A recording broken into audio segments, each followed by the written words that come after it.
సమయం కొరకై పరిశుద్ధ గ్రంథముల నుండి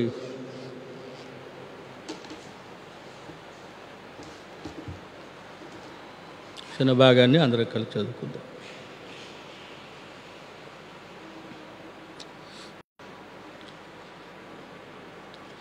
నిర్గమకాండము 30వ అధ్యాయం 36, 37, 38 వచనాలు అందరం కలిసి చదువుకుందాం. నిర్గమకాండం 30వ అధ్యాయము 36, 37, 38 వచనాలు అందరం కలిసి చదువుకుందాం. దానిలో కొంచెం పొడి చేసి నేను నిన్ను కలుసుకొని ప్రత్యక్షపు గుడారములోని సాక్ష్యపు మందసం ఎదుట దాన్ని ఉంచవలెను. అది మీకు అతి పరిశుద్ధముగా ఉండవలెను. నీవు చేయవలసిన ఆ ధూపద్రవ్యమును దాని మేళనము చొప్పున మీ నిమిత్తం మీరు చేసుకొనకూడదు. అది యెహోవాకు ప్రతిష్ఠితమైనదిగా ఎంచవలెను. దాని వాసన చూచుటకు దాని వంటిది చేయువాడు తన ప్రజల నుండి కొట్టివేయబడును. ఈ మాటలు దైవ గ్రంథముల నుండి సమయం కొరకై మనకు జ్ఞాపకం చేయబడుతూ ఉన్నాయి. ఈ అధ్యాయంలో మనం గమనిస్తూ వచ్చినప్పుడు 34, 35 వచనాల్లో ఈ ధూప సంభారం వాటిని వేటేటితో చేయాలో అవన్నీ కూడా మనం చూస్తూ వచ్చాం. ఆ తర్వాత 36, 37, 38 వచనాలు గమనిస్తూ వస్తే ఆ ధూప సంభారం దానిలో కొంచెం సంభారం అంటే పొడి అన్నమాట. ఆ పొడిని కొంత తీసుకొని ఏమి చేయాలి అని ఇక్కడ దేవుడు మోషేతో చెబుతున్నాడు అని అంటే, నేను నిన్ను కలుసుకుని ప్రత్యక్షపు గుడారములోని సాక్ష్యపు మందసము ఎదుట దాన్ని ఉంచవలెను. కాబట్టి ఇక్కడ అంటాడు, నేను నిన్ను కలుసుకొను సాక్ష్యపు మందసములోని మందసము ఎదుట దాన్ని ఉంచాలి.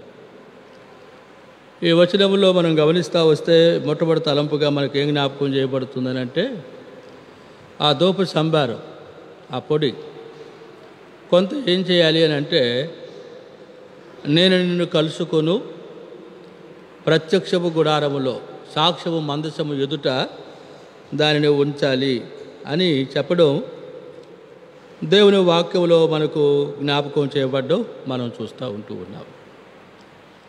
లేవియాకాండం 16వ అధ్యాయంలో కూడా మనం గమనిస్తూ వస్తే 13వ వచనంలో ఒక మాట చదవండి.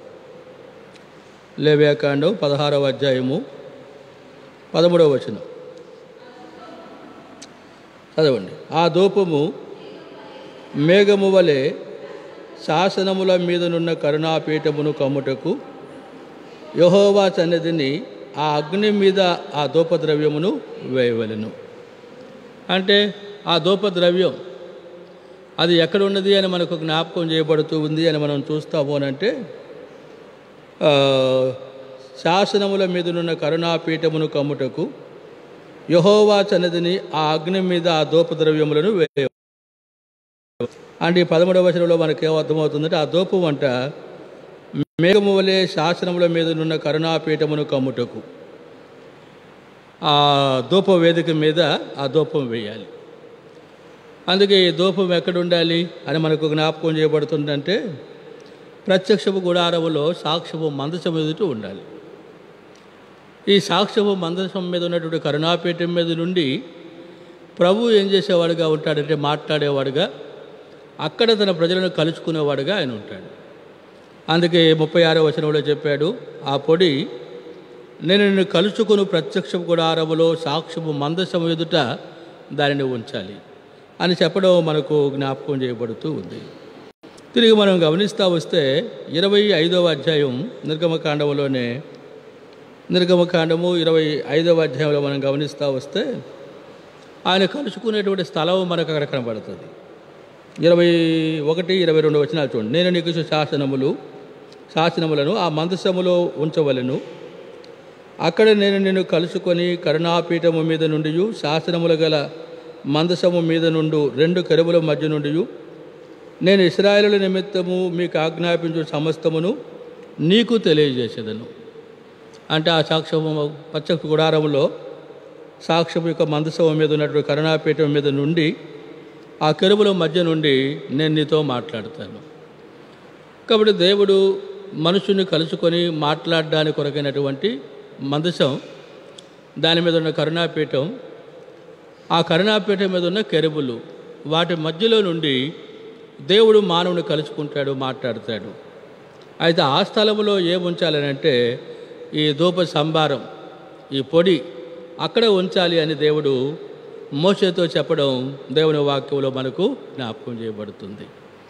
కాబట్టి మొట్టమొదటి తలంపులో గమనిస్తూ వస్తే ఈ పొడి, ఈ ధూప సంభారం దేవుడు కలుసుకునేటువంటి స్థలమైనటువంటి ప్రత్యక్షపు గుడారంలో సాక్ష్యపు మందసం, కరుణాపీఠం, కెరూబుల మధ్య నుండి ఆయన మనుషులతో మాట్లాడతాడు, అక్కడ కలుసుకుంటాడు. అక్కడే ఈ సంభారం ఉండాలనేటువంటిది దేవుడు మోషేకు చెప్పడం మనకు జ్ఞాపకం చేయబడుతుంది. కాబట్టి ఈ కలుసుకొనుట, ఈ సందర్భం అనేటువంటి పదాలు మనకు ఏం జ్ఞాపకం చేయబడుతూ ఉన్నాయి అని మనం చూస్తామనంటే సహవాసము అనేటువంటి మాట దేవుని వాక్యంలో మనకు జ్ఞాపకం చేయబడుతుంది. సహవాసం. కాబట్టి దేవుడు మనుషుని కలుసుకునేటువంటి విధానం, సహవాసము అనేటువంటిది దేవుని వాక్యంలో మనకు జ్ఞాపకం చేయబడుతూ ఉంది.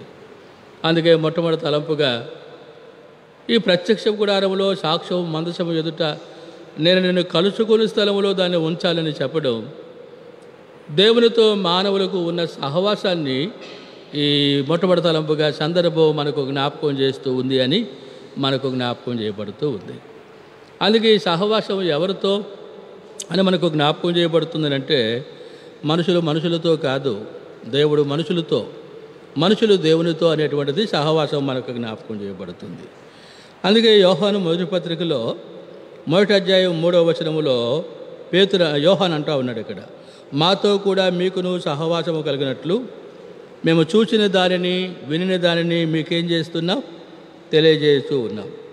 మన సహవాసం అయితే తండ్రితో కూడాను ఆయన కుమారుని యేసుక్రీస్తుతో కూడాను ఉన్నది.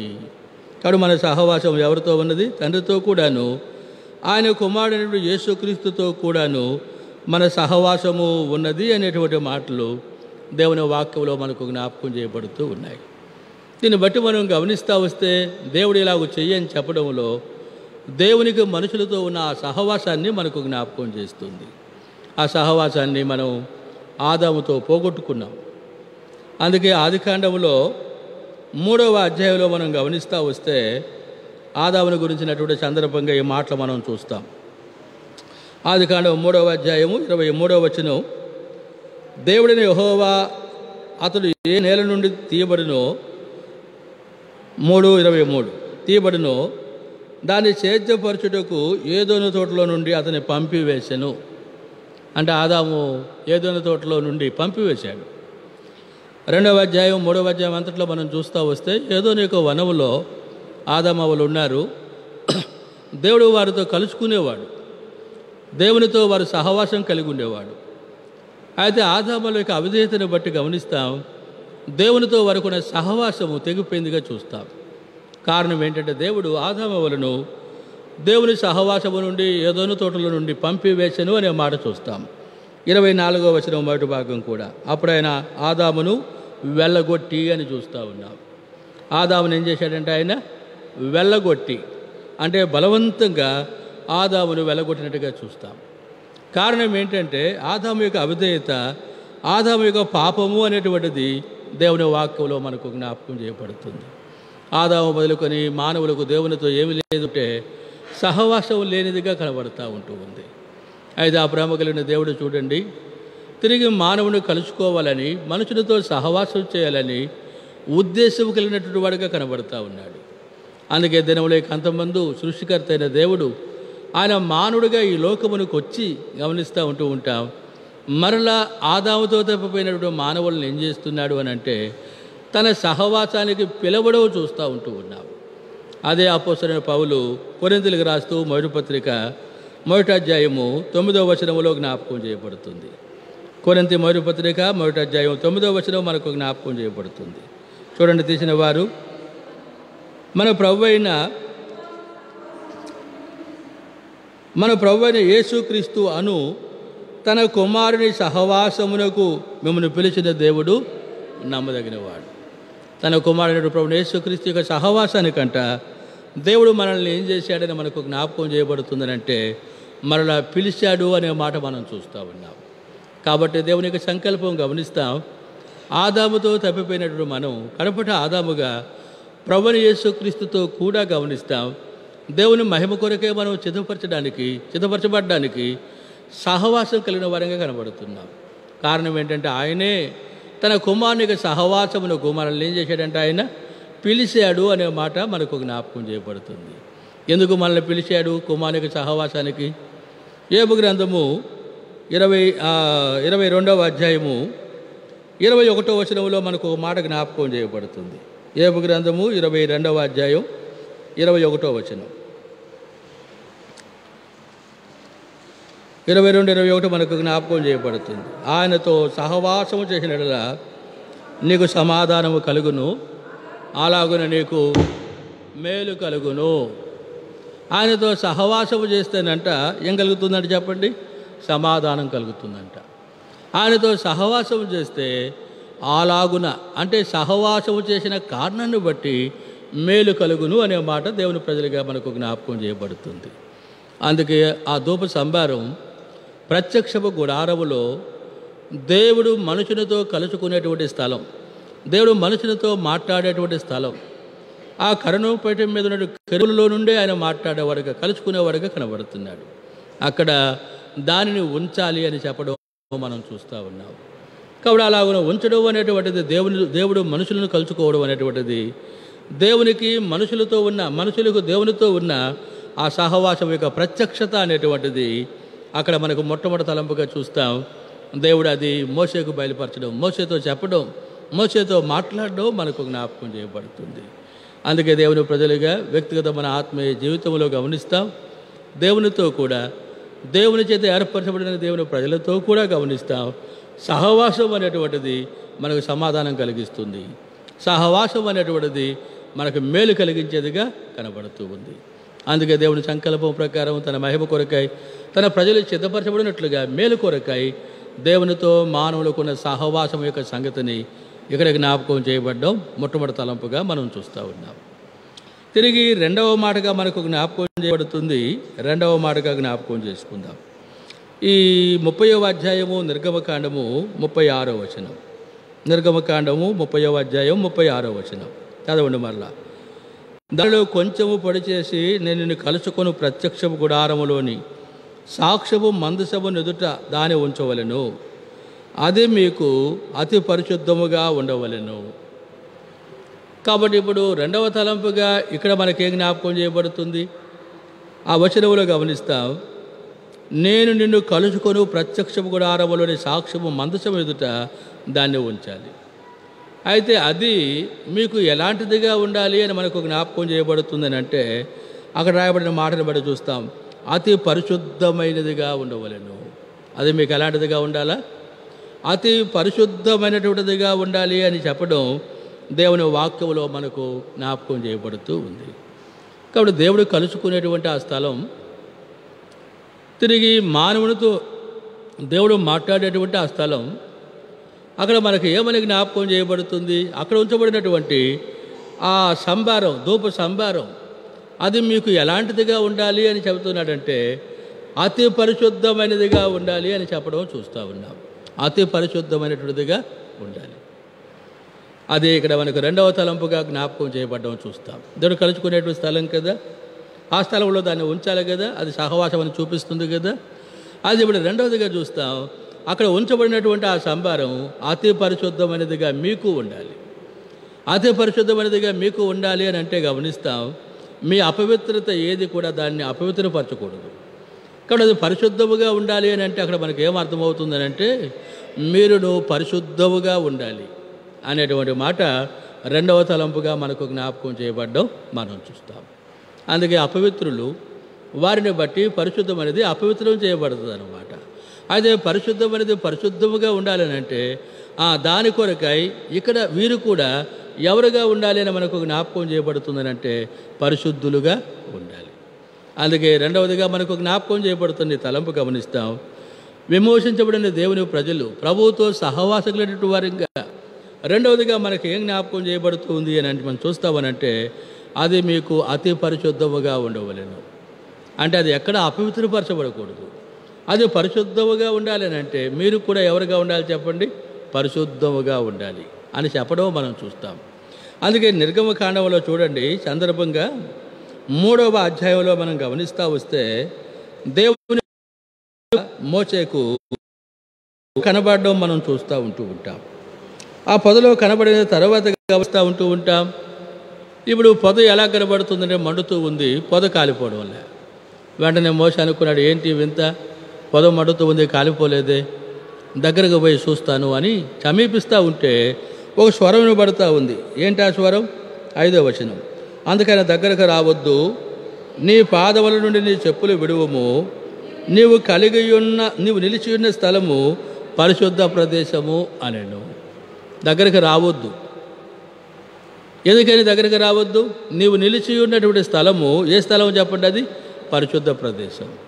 కాబట్టి నీ పాదముల ఉన్నటువంటి నీ చెప్పులను విడువము అని చెప్పడం మనకు జ్ఞాపకం చేయబడుతుంది. నీ చెప్పులు విడువు. కాబట్టి దేవుని ప్రజలుగా ఆ నీ అనేటువంటి పదం గమనిస్తూ వస్తే వ్యక్తిగత మానవ సంబంధమైనటువంటి పరిస్థితులన్నిటినీ చూపిస్తూ ఉన్నాయి. కాబట్టి మానవ వ్యక్తిగత శరీరానుసారమైనటువంటి సంగతులన్నీ కూడా అవి మనుషుల్ని ఏం చేస్తున్నాయంటే అపవిత్రపరుస్తూ ఉన్నాయి. అయితే అలాంటి అపవిత్రపరచబడిన ఒక వ్యక్తి గమనిస్తాం, ఎక్కడ దేవుడు మాట్లాడతాడో అక్కడ ఆ వ్యక్తి ఏం చేయబడతాడో అని మనం చూస్తామనంటే పరిశుద్ధపరచబడతాడు. అయితే ఆ వ్యక్తి పరిశుద్ధపరచబడాలి అని అంటే గమనిస్తాం, తన చెప్పులు తాను ఏం చేయబడాలి చెప్పడం విడిచిపెట్టాలి. అంటే పరిశుద్ధతకు భిన్నమైనటువంటి వాటన్నిటిని కూడా విడిచిపెట్టాలి అని దేవుడు ఇక్కడ మోషేతో మాట్లాడడం మనకు జ్ఞాపకం చేయబడుతుంది. మనం అనుకుంటాం అరణ్యం కదా అది, అరణ్యంలో పరిశుద్ధ స్థలం ఎక్కడ అని అంటే ఎక్కడ దేవుడు మాట్లాడతాడో ఒక వ్యక్తితో అక్కడ ఏం కనబడుతుంది అని మనం చూస్తామనంటే పరిశుద్ధత కనబడుతూ ఉంటుంది. అందుకే రెండవదిగా మనకు జ్ఞాపకం చేయ, అక్కడ నేను నీతో మాట్లాడుతాను కాబట్టి ఆ సంభారం అక్కడ ఉంచాలి. అయితే ఆ సంభారం మీకు ఎలాంటిదిగా ఉండాలి అని అంటే పరిశుద్ధమైనదిగా ఉండాలి.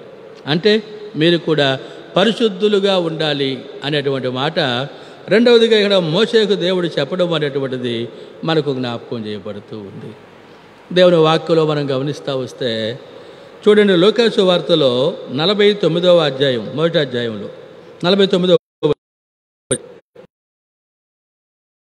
మొదటి అధ్యాయము 49వ వచనంలో మనం గమనిస్తూ వస్తే ఆడ చిన్న సందర్భం మనకు జ్ఞాపకం చేయబడుతుంది. మనం గమనిస్తూ వస్తే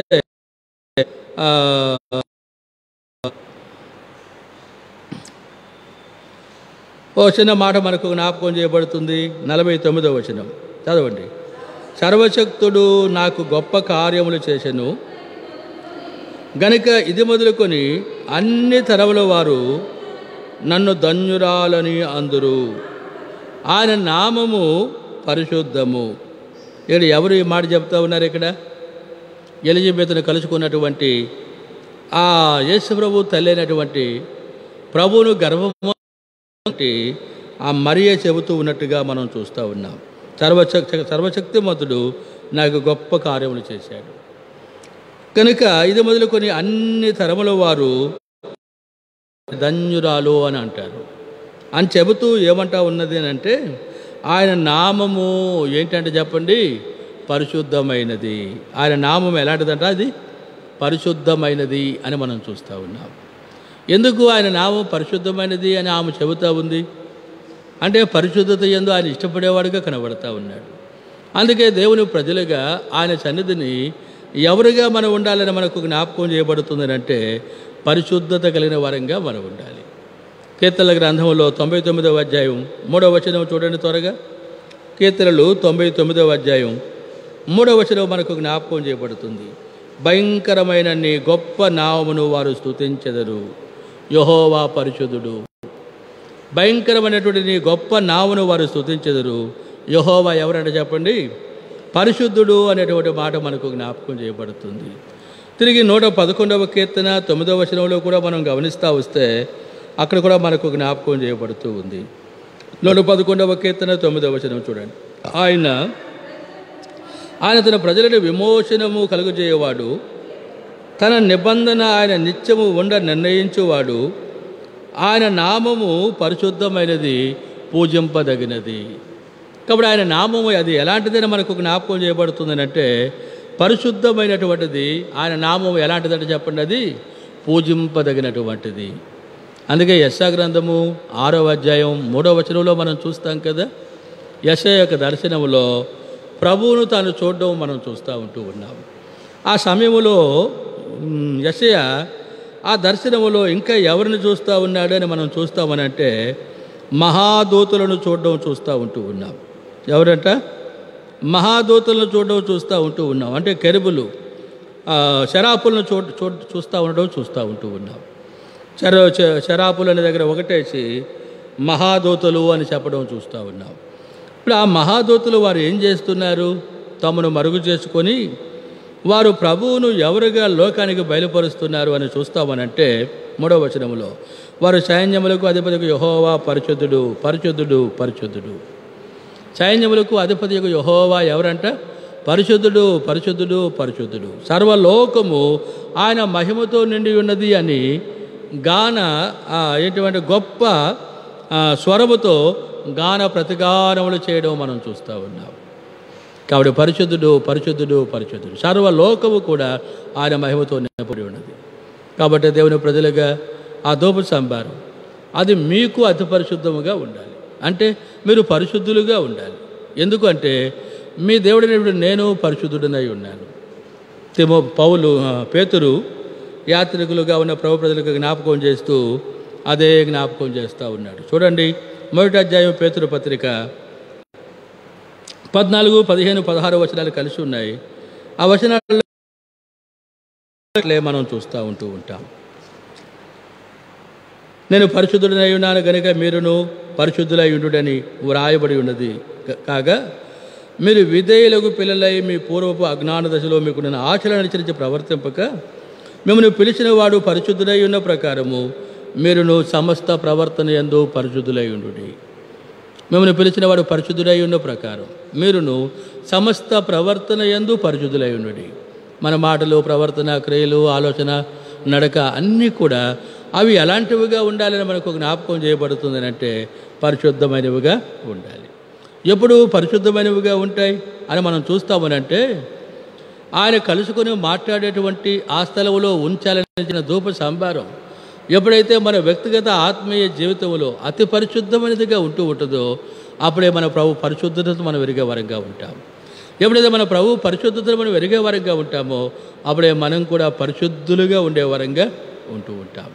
అందుకే దేవుడు మోషేతో చెబుతున్న మాట, మోషే నా సన్నిధిని నేను మీతో మాట్లాడేవాడిగా ఉన్నటువంటి ఆ సమయాలలో మీరు ఎవరుగా ఉండాలి అని మనకు జ్ఞాపకం చేయబడుతుందని అంటే పరిశుద్ధులుగా ఉండాలి.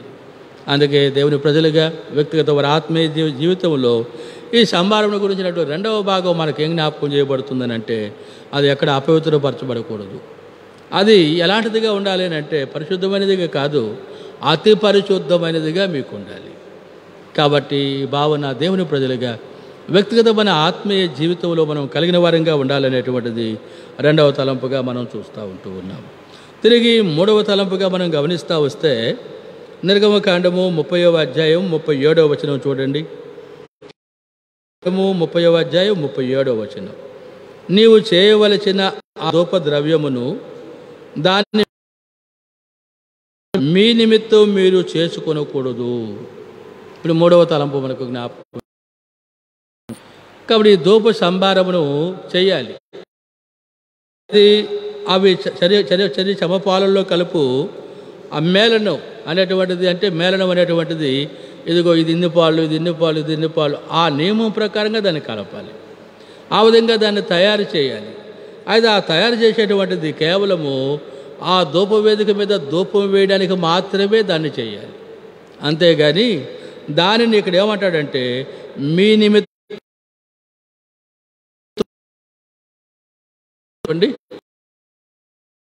ఇప్పుడు 3వ తలంపుగా అక్కడ మనకి ఏం జ్ఞాపకం చేయబడుతుంది?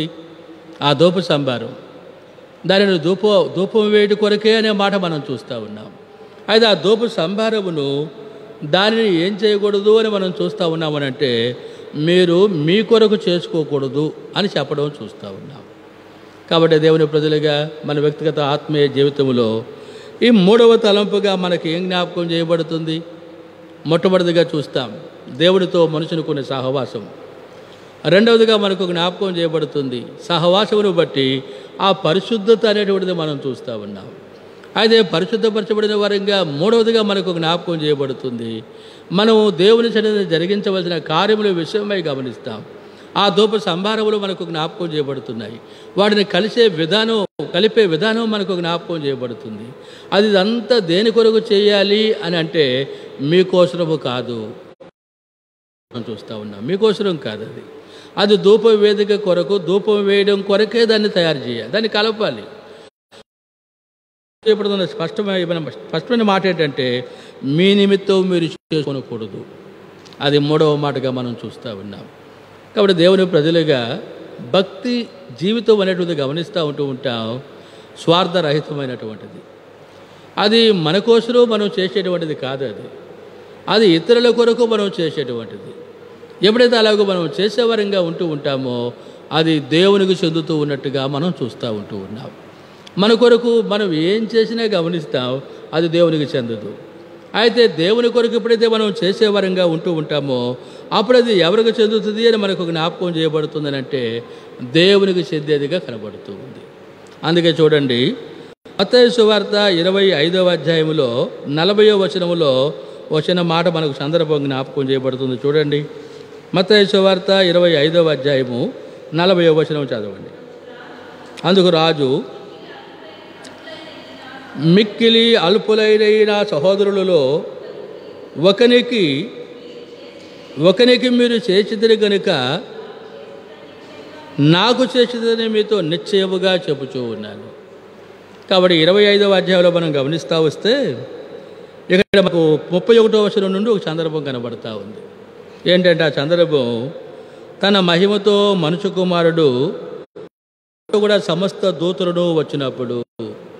కాబట్టి మనుష్య కుమారుడు ప్రభు యేసుక్రీస్తు అంట ఆయన ఏం చేస్తాడని మనకు జ్ఞాపకం చేయబడుతుందని అంటే దూతలతో కూడా తన మహిమతో దిగి వస్తాడంట.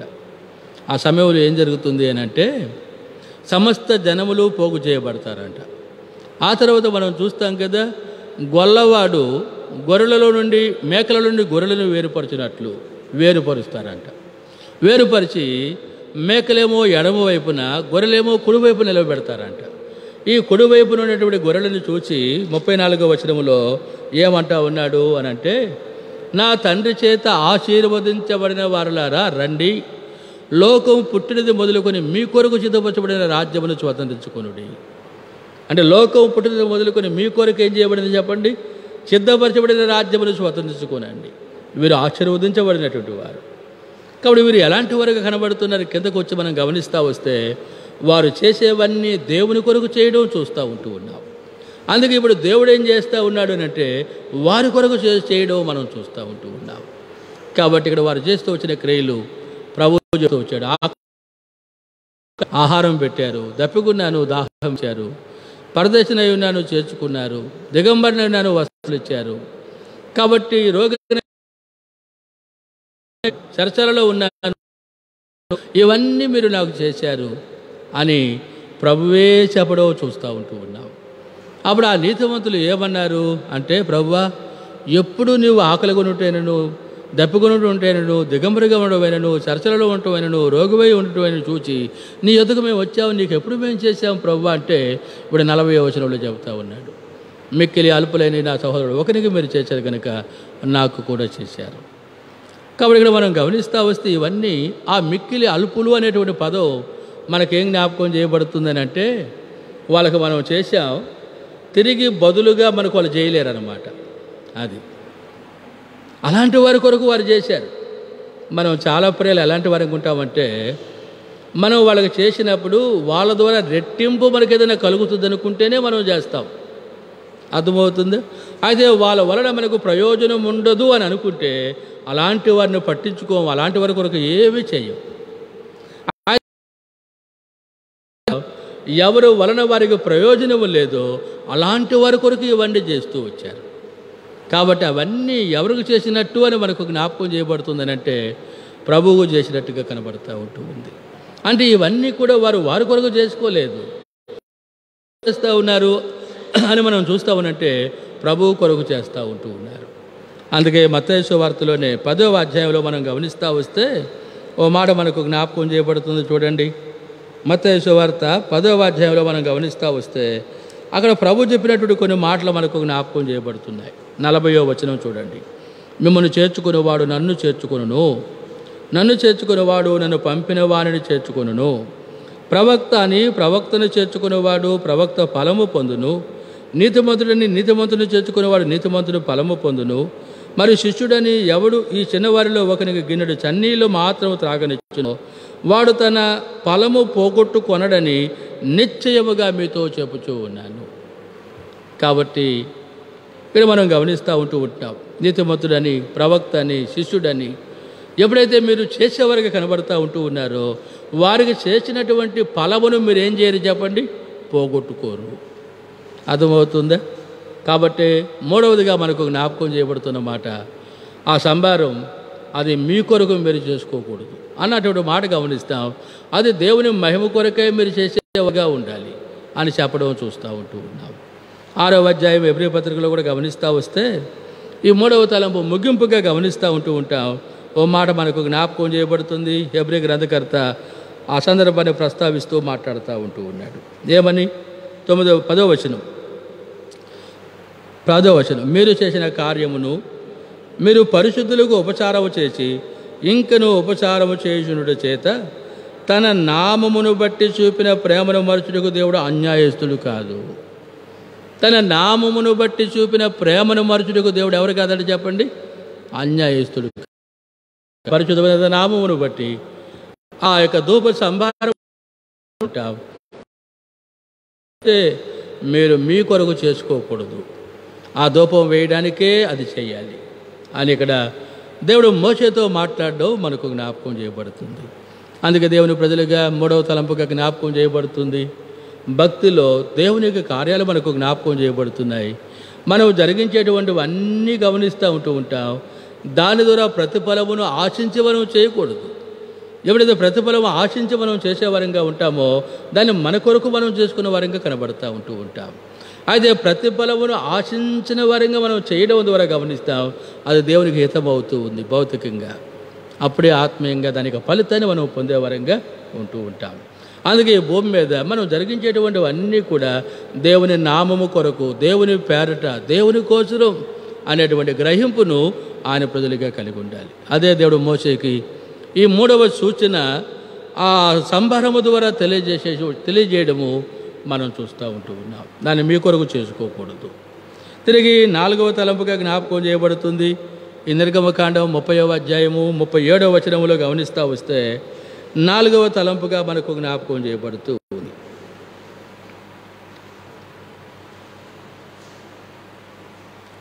నాలుగవ తలంపుగా మనకు జ్ఞాపకం చేయబడుతుంది. నిర్గమకాండము 30వ అధ్యాయము 37వ వచనం మరోసారి జ్ఞాపకం చేసుకుందాం. 30వ అధ్యాయము 37వ వచనం చదవండి.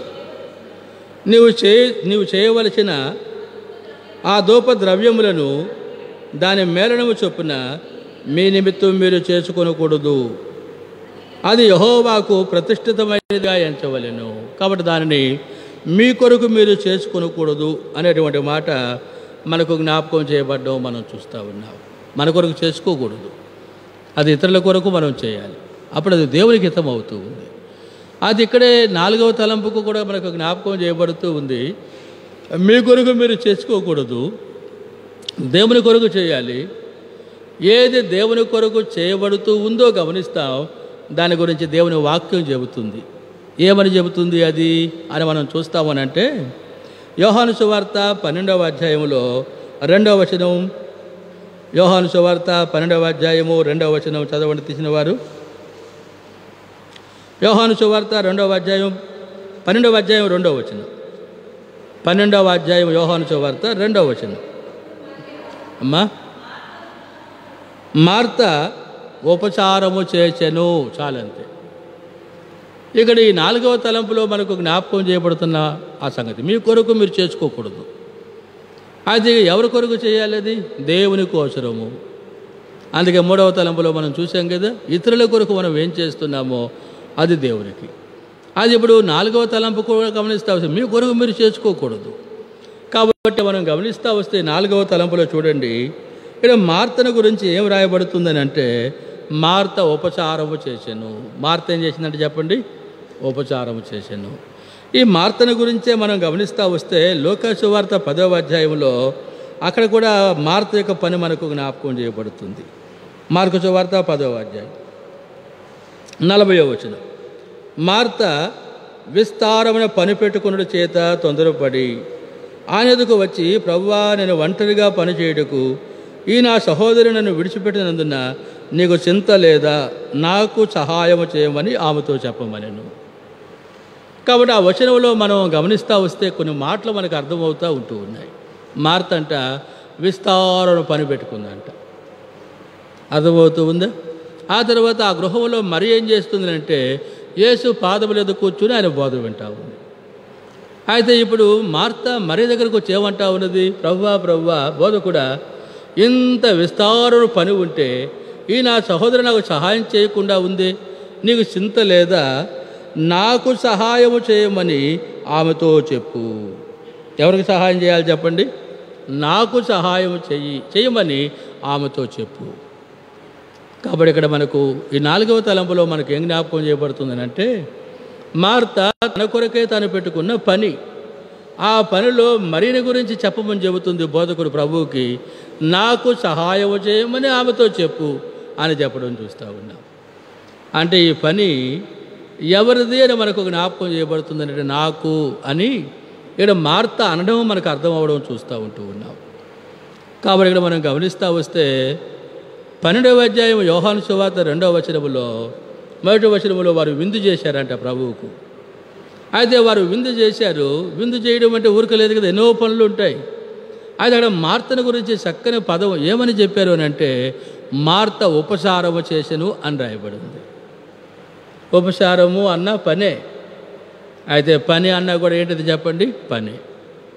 అయితే ఇక్కడేమో ఆ పనిని గురించి పని అని రాశాడు. యోహాను సువార్త 12వ అధ్యాయం 2వ వచనంలో ఆమె పనిని ఏమని రాశారని మనం చూస్తామనంటే ఉపచారము అని రాశారు. ఎందుకని పరిశుద్ధాత్మ దేవుడు పనిని గురించి, ఒకే వ్యక్తిని గురించి 2 విధములుగా వ్రాయించడంలో ఉన్న ఉద్దేశం ఏంటి అని మనం గమనిస్తాము అనంటే, పని ఉపచారము 2 పనులే. అయితే పని అనేటువంటిది మనకు ఏం చూపిస్తూ ఉంది అంటే, మనం మన కొరకు చేసుకునేటువంటిది పని. మనం మన కొరకు చేసుకునేటువంటిది ఏంటి, పని. అయితే మనము ఇతరుల కొరకు చేసేటువంటిది ఏంటి అని మనకు జ్ఞాపకం చేయబడుతుంది అంటే ఉపచారము. మనం ఇతరుల కొరకు చేసేటువంటిది ఏంటంటే ఉపచారం. కాబట్టి ఆ ధూప సంభారం గమనిస్తాం, వారి కొరకు చేసుకోకూడదు. అది ధూప వేదిక మీద ధూపం వేయడానికి దాన్ని చేసుకోవాలి.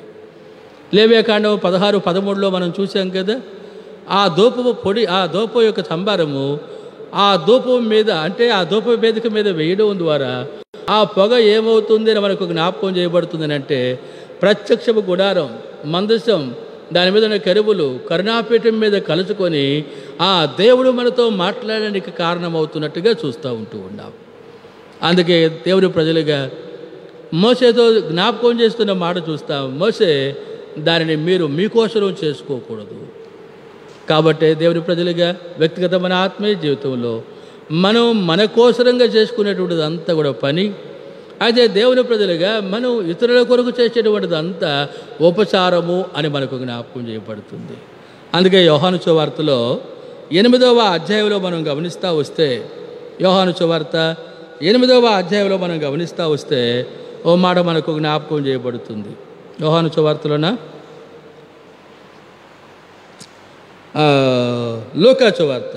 లూకా సువార్తలో మనం గమనిస్తూ వస్తే 8వ అధ్యాయంలో ఓ మాట మనకు జ్ఞాపకం చేయబడుతుంది. ఏం మాట అది? 3వ వచనం. యోహాను సువార్త 8వ లూకా సువార్త 8వ అధ్యాయం 3వ వచనం చూడండి. వీరును ఇతరుల అనేకులను తమకు కలిగిన ఆస్తితో వారికి ఉపచారము చేయుచూ వచ్చిరి. వీరును ఇతరులు అనేకులను తమకు కలిగిన ఆస్తితో వారు ఏం చేస్తూ వచ్చారంటే చెప్పండి, వారికి ఉపచారం చేస్తూ వచ్చిరి అనే మాట మనం చూస్తూ ఉన్నాం. ఎవరు వారు?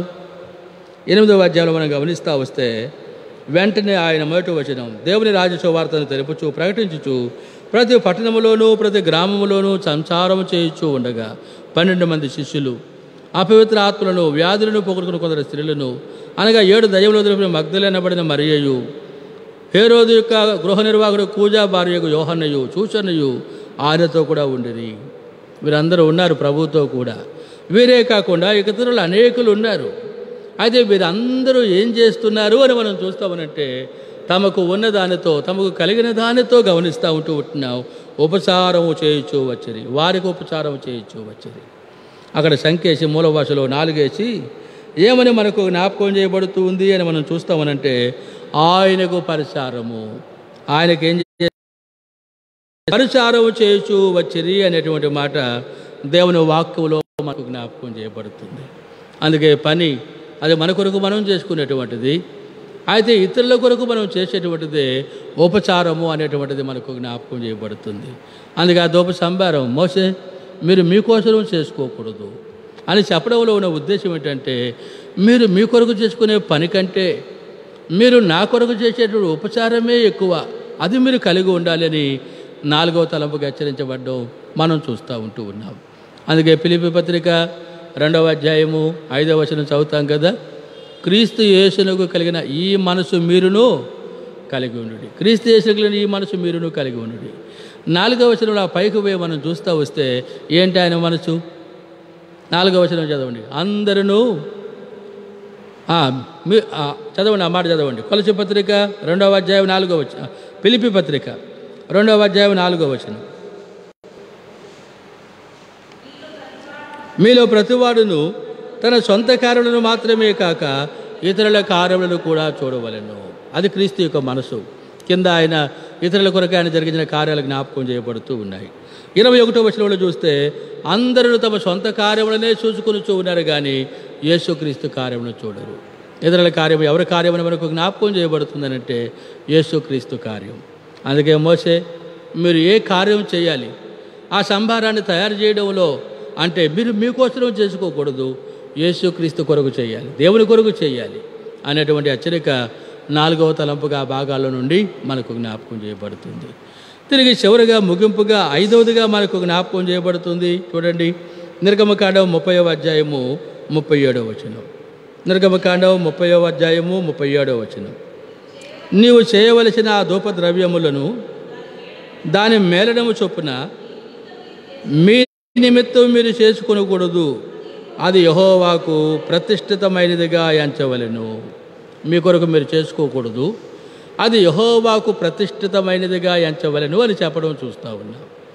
అది యెహోవాకు ప్రతిష్ఠితము అనేటువంటి మాట ఏం మనకు జ్ఞాపకం చేయబడుతుంది అని మనం చూస్తామనంటే, ఉదాహరణకు ఆ ధూప సంభారమును కలుపుడు కొరకైనటువంటి కొన్ని దినుసులు దేవుడు మోషేకు బయలుపరుస్తూ వచ్చాడు. వాటన్నిటితో కలిపి ఆ ధూప సంభారమును చేయాలి. ఆ తర్వాత 5వ మాటలో మనకి ఏం జ్ఞాపకం చేయబడుతుంది? మొట్టమొదటి మాటలో అది ఏం చూసామనంటే, అది ప్రత్యక్షపు గుడారములో మందసము, కరుణాపీఠము, దాని మీద ఉన్న కెరూబులు, నేను నీతో మాట్లాడే స్థలం అక్కడ ఉంచాలి. అది సహవాసాన్ని చూపిస్తూ ఉంటూ ఉంది. రెండోదిగా మనకు జ్ఞాపకం చేయబడుతుంది, అక్కడ ఉంచబడినటువంటి ఆ యొక్క సంభారము అతి పరిశుద్ధమైనదిగా ఉండాలి. అది మనకేం చూపిస్తుందంటే, మన ప్రభువు పరిశుద్ధుడు, మనం ఆయన కొరకే పరిశుద్ధులుగా ఉండాలి. మూడవదిగా మనకు జ్ఞాపకం చేయబడుతుంది, ఆ సంభారమును మీ కొరకు మీరు చేసుకోకూడదు, కాబట్టి అది దేవుని కొరకు మనం చేసేవారంగా మనం ఉంటూ ఉండాలి. అది మూడవదిగా చూస్తూ ఉన్నాం. అయితే తిరిగి 4వదిగా మనకు జ్ఞాపకం చేయబడుతుంది, ఆ సంభారము ఇతరుల కొరకు మనం చేయడం అనేటువంటిది గమనిస్తాం. ఉపచారము అనేటువంటిది మనకు జ్ఞాపకం చేయబడుతుంది. ఉపచారం అది మన కొరకు చేసినటువంటిది కాదు, ఇతరుల కొరకు చేసినటువంటిది, అది దేవునికి సంబంధించింది కనబడుతూ ఉంటూ ఉంది. ఇప్పుడు 5వదిగా మనకు జ్ఞాపకం చేయబడుతున్న మాట ఏంటంటే, ఆ ధూప సంభారం మీకు ఎలాంటిదిగా ఉండాలి అంటే ప్రతిష్ఠితమైనదిగా ఉండాలి. ఆ ధూప సంభారం ఎలాంటిదిగా ఉండాలంట? ప్రతిష్ఠితమైనటువంటిదిగా ఉండాలి. అది ప్రతిష్ఠితమైనదిగా ఉండాలి అని చెబుతూ ఓ మాట ఏమంటున్నాడు అని మనం చూస్తాము అని అంటే 38వ వచనంలో చూడండి. దాని వాసన చూచుటకు దాని వంటిది చేయువాడు తన ప్రజల నుండి కొట్టివేయబడును. దాని వాసన చూచుటకు అంటే అది ఎలాంటిదిగా ఉంటుందని అంటే చాలా మంచి సువాసననిచ్చేదిగా కనబడుతూ ఉంటుంది అన్నమాట. ఈ మంచి సువాసననిచ్చేటువంటిదిగా కనబడేటువంటిది అది యెహోవాకు ప్రతిష్ఠితము అనేటువంటి మాట మనకు జ్ఞాపకం చేయబడుతుంది. అయితే దాని వాసన చూచుటకు అనే పదం ఏం చూపిస్తుంది? అది ప్రత్యక్ష గుడారంలో ఉన్నదిగా కనబడుతుంది. అక్కడ అది కలపబడుతుంది, అక్కడ అది ఉంచబడుతూ ఉంది. అయితే అది ప్రతిష్ఠితము అనేటువంటి మాట మనకేం జ్ఞాపకం చేయబడుతుందని అంటే దాన్ని వాసన చూచుటకు దానిలోనిది గమనిస్తాం. నీవు నీ కొరకు తీసుకోకూడదు అనేటువంటిది 5వ తలంపుగా మనకు జ్ఞాపకం చేయబడుతుంది. ఎందుకని?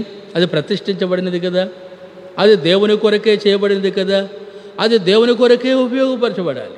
అయితే చూడండి, ఇది చాలా మంచి వాసన వస్తూ ఉంది, ఇది బాగా గమగమలాడుతూ ఉంటూ ఉంది, ఇలాంటిది మా ఇంట్లో కూడా ఉంటే ఎంత బాగుంటుంది అని అందులో కొంత మనం తీసుకొని పోవడం అనేటువంటిది చూపిస్తూ ఉంది ఇక్కడ. ఆ తీసుకొని పోవడం అనేది ఏం జ్ఞాపకం చేయ ఎందుకు తీసుకొని పోతున్నాము అని అంటే వాసన చూచుటకు అంట. ఆ తర్వాత వాసన చూసి ఏమంటావు చెప్పండి? అదిగో ఆ ప్రత్యక్ష గుడారంలో ఆ యొక్క ధూపవేదిక మీద ఆ ధూపం వేసేటువంటిది ఎలాంటి వాసన వస్తూ ఉంటూ ఉన్నదో ఇది కూడా అలాంటి వాసనే వస్తూ ఉంటూ ఉన్నది. అంటే ఇది కూడా అదే అని చెప్పడం అన్నమాట. అర్థమవుతుందా? అలాగూ చేయకూడదంట. అలాగూ చేయవాడంట ప్రజలలో ఉండకుండా ఏం చేయబడదంటే చెప్పండి, కొట్టివేయబడును అనే మాట మనం చూస్తూ ఉన్నాం. కొట్టివేయబడును అంటే ఏమని అర్థం? తాను సంహరించబడతాడు, తాను చనిపోతాడు, ప్రజల యొక్క సహవాసాన్ని పోగొట్టుకుంటాడు, దేవుని సహవాసాన్ని పోగొట్టుకుంటాడు అనేటువంటిది 5వ తలంపులో మనకు జ్ఞాపకం చేయబడుతుంది. అందుకే దేవుని ప్రజలుగా మన వ్యక్తిగత ఆత్మీయ జీవితంలో దేవుని కొరకు చేయబడినది, దేవుని కొరకు ఇవ్వబడినది, దేవుని కొరకు ప్రత్యేకించబడినది, దేవుని కొరకు ప్రతిష్ఠించబడుతూ ఉంది. అది ఆ ప్రతిష్ఠించబడినటువంటి దానిలో కొంచెము కూడా గమనిస్తాం, వాసన చూడడానికి కూడా గమనిస్తూ ఉంటున్నాం. దాని వంటిది లేకపోతే దానిని ఏం చేయకూడదంటే మన కొరకు మనం చేసుకోకూడదు, మన కొరకు మనం తీసుకోకూడదు, మన కొరకు మనం ఉంచుకోకూడదు. అలాంటి వాడు ఏం చేయబడతాడంటే సమాజంలో ఉండకుండా తాను కొట్టివేయబడతాడు అనేటువంటిది మనకు జ్ఞాపకం చేయబడుతుంది. అందుకే ఇప్పుడు 5వ తలంపుకి ఏం చూపిస్తూ ఉందనంటే అది ప్రతిష్ఠితమైనటువంటిది. ఎందుకది ప్రతిష్ఠితమైనటువంటిది? ప్రత్యక్షపు గుడారములో తిరిగి నిబంధన మందసము ఎదుట ఉంచబడిన ధూపవేదిక మీద గమనిస్తూ ఉంటున్నాం. అది వేటి కొరకై చేయబడినటువంటిది అనే మాట మనం చూస్తూ ఉన్నాం. ఎందుకది? లేవ్యాకాండము 16వ అధ్యాయం 13వ వచనం. లేవ్యాకాండము 16వ అధ్యాయము 13వ వచనం. ఆ ధూపము మేఘము వలె శాసనముల మీదనున్న కరుణాపీఠమును కమ్ముటకు యెహోవా సన్నిధిని ఆ అగ్ని మీద ఆ ధూపద్రవ్యమును వేయవలెను. కాబట్టి ఆ ధూపద్రవ్యాన్ని ఎక్కడ వేయాలి అని చూస్తామనంటే ధూప వేదిక మీద ఉన్న నిప్పుల మీద ఆ ధూప సంభారమును వేయాలి. ఎందుకని?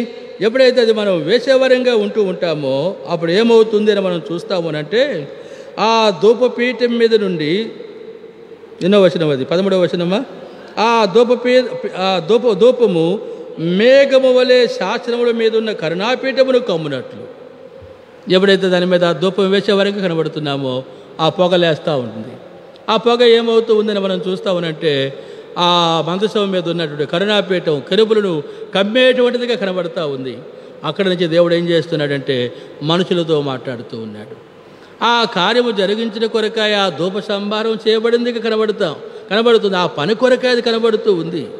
ఒక పని కొరక ఇది అన్నటువంటిది దాని కొరకు అది ప్రతిష్ఠించబడుతూ ఉంది అనేటువంటి మాట ఇక్కడ మనకు జ్ఞాపకం చేయబడుతుంది. అందుకే ఇప్పుడు 5వదిగా మనకు జ్ఞాపకం చేయబడుతుంది. దేవుని మహిమ కొరకాయ తన ప్రజలుగా గమనిస్తూ ఉంటున్నావు. మళ్ళీ ఆయన ప్రతిష్ఠించిన వాడుగా కనబడుతూ ఉన్నాడు.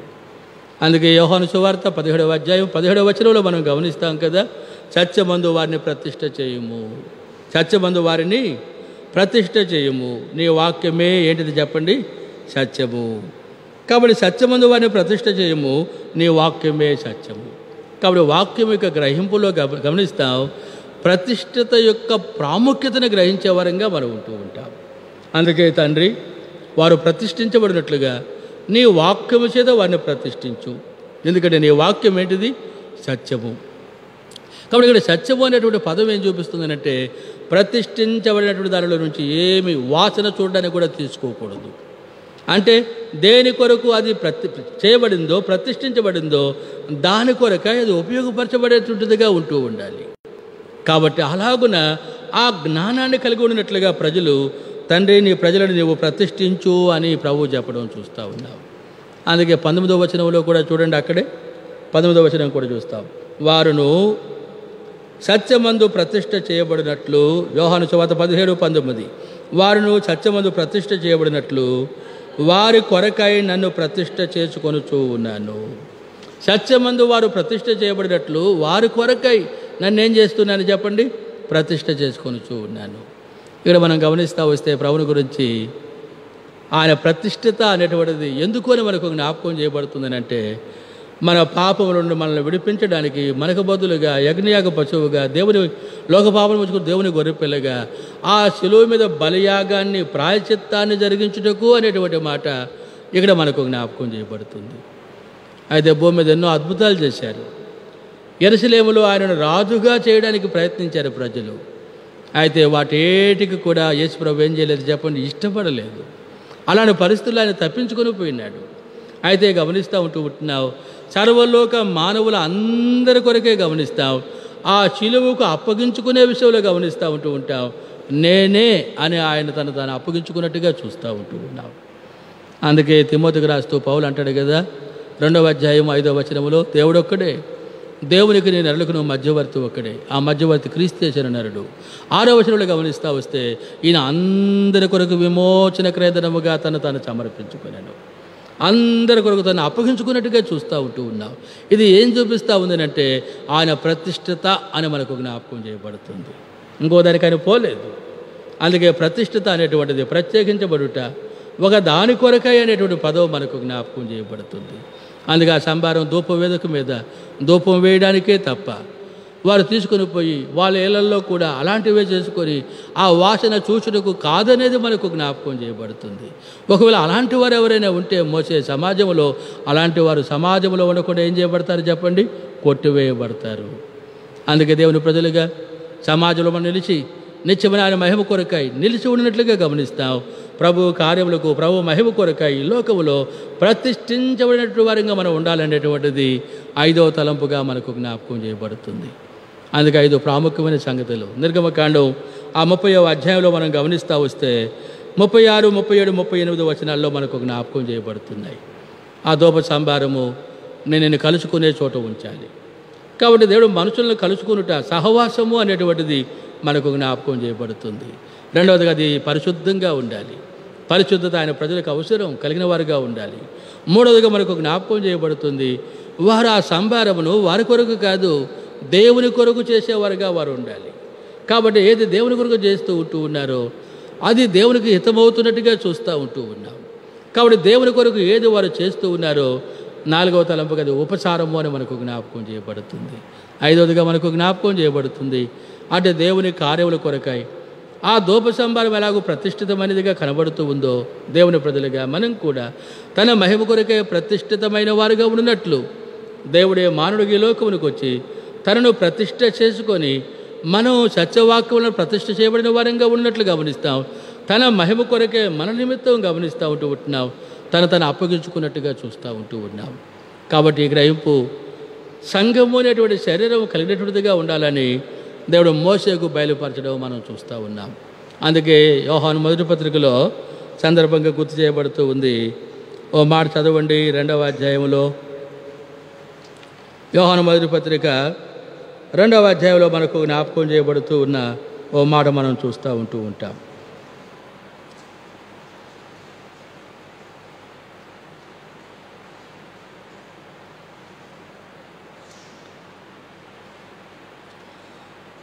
ముప్పై 27వ వచనం చదువుకుందాం.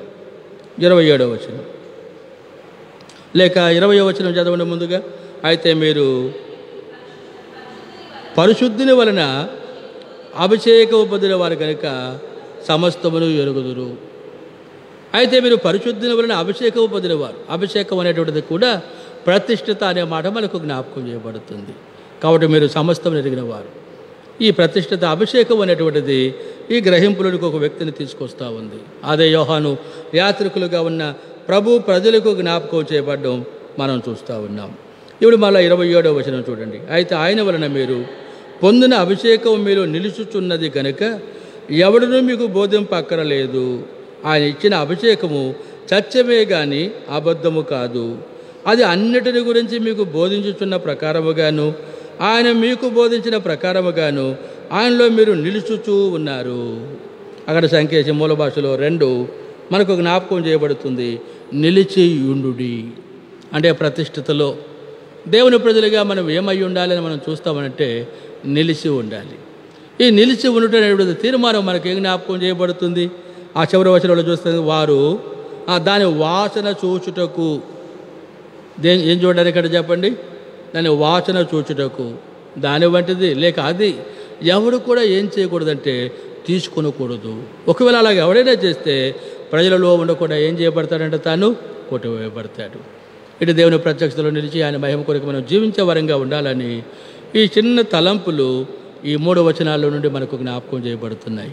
ఆ విధమైన గ్రహింపగలిగిన వారమై ప్రభు మహిమ కొరకు జీవించడానికి ప్రభు మనకు సహాయం చేయనుగాక. ప్రార్థన చేసుకుంటాం. మోకరించండి.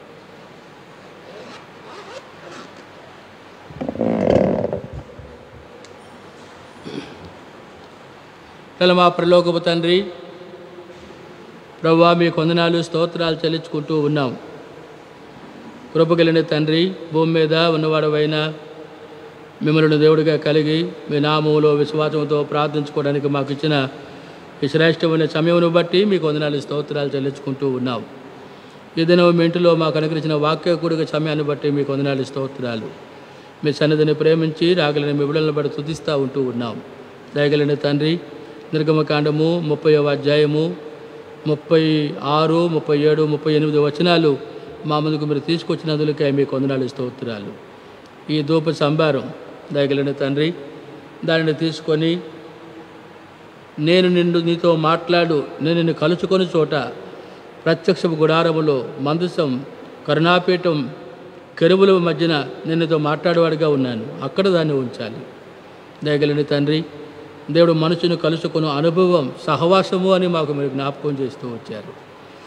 ఆదాముతో తప్పైన మమ్మల్ని తిరిగి కడప ఆదాముగా ప్రభువైన యేసుక్రీస్తుగా ఈ లోకమునికి వచ్చి దయగలిగిన తండ్రి, నిత్యమైన ఆ మహిమ కొరకే మేమును సిద్ధపరచబడినట్లు మీ సహవాసములకు మమ్మల్ని పిలిచినందులకై మీకు వందనాలు స్తోత్రాలు.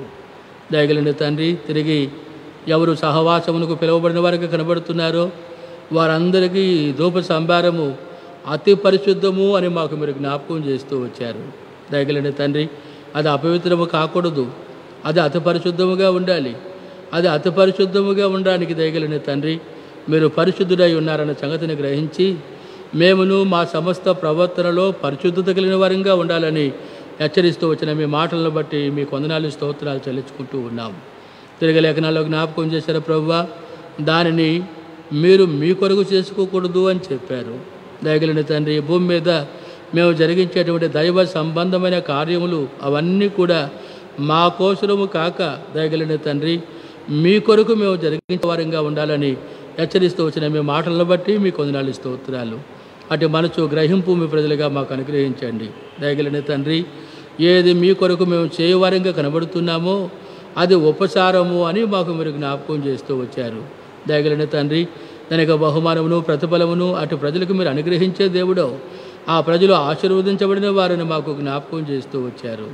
దయగలిగిన తండ్రి, 5వదిగా కూడా మీ లేఖనాల్లో మేము చూస్తూ వచ్చాం, అది అట్టి ప్రజలకు ప్రతిష్ఠితమైనదిగా ఉండాలి అని మాకు జ్ఞాపకం చేశారు. దయగలిగిన తండ్రి, దానిలో నుండి వాసన చూచుటకైనను దాని వంటిది చేసుకునకూడదు అని చెప్పారు.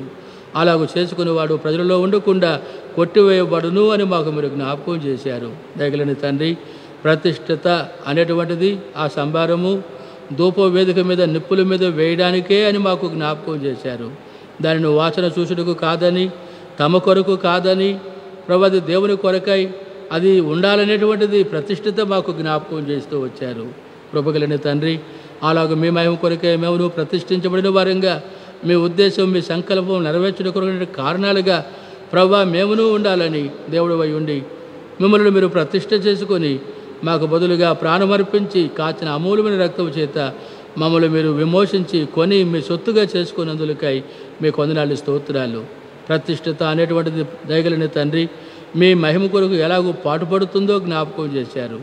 అలాగే ప్రతిష్ఠించబడిన వారంగా మీ మహిమకున్న పాత్రలుగా జీవించినట్లు మమ్మల్ని జ్ఞాపకం చేసుకోనండి. కూడి వచ్చిన మీ ప్రజలను బలపరచండి. దయగలిగిన తండ్రి లైవ్లో కూడా ఎంతమంది మీ వాక్యాన్ని వినువారుగా కనబడుతున్నారో వారందరితో మాట్లాడండి. వారున్న స్థలంలో ప్రభువా మీ మహిమకున్న పాత్రలుగా ఇటు ప్రత్యక్షత కలిగిన వారుగా మీ ప్రజగా లోకమునకు ఆశీర్వాద కారణంగా జీవించినట్లు సహాయం చేయండి. వారి కొరకులో మీరే మహిమ పొందండి. ప్రభుని కొరకే జ్ఞాపకం చేసుకోనండి. సార్వత్రికంగా ఇక్కడి నుంచి పంపబడే మీ దాసులందరి పక్షంగా మీ సహాయాన్ని కోరుకుంటూ ఉన్నాం. మీ మహిమ కొరకే మీరే కృప చూపించండి. దినాల్లో ఈ కరోనా భయం దీని నుండి సంపూర్ణంగా ప్రభు లోకాన్ని విడిపించండి. ప్రజలకు జ్ఞాపకం చేసుకునండి. మీ మహిమ కొరకే మీ కార్యాలు భూమి మీద జరిగించండి. మీరే మహిమ పొందమని మీకు అప్పగించుకుంటూ యేసు ప్రభువు దిమిని నామమున ప్రార్థించి స్తుతించి వేడుకొనుచున్నాము తండ్రి. ఆమెన్. మన తండ్రి అయిన దేవుని ప్రేమ, కుమారుడును పరిశుద్ధాత్మ అన్యోన్య సహవాసము మనకందరికి సదాకాలము తోడై ప్రభు మహిమ కొరకై సంపూర్ణులుగా మనలను సిద్ధపరచునుగాక. ఆమెన్.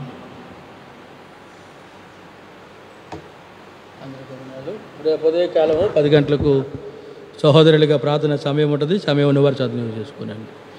సాయంకాలం 7:30కు సంఘంగా ప్రార్థన కొరకై మరలా మనం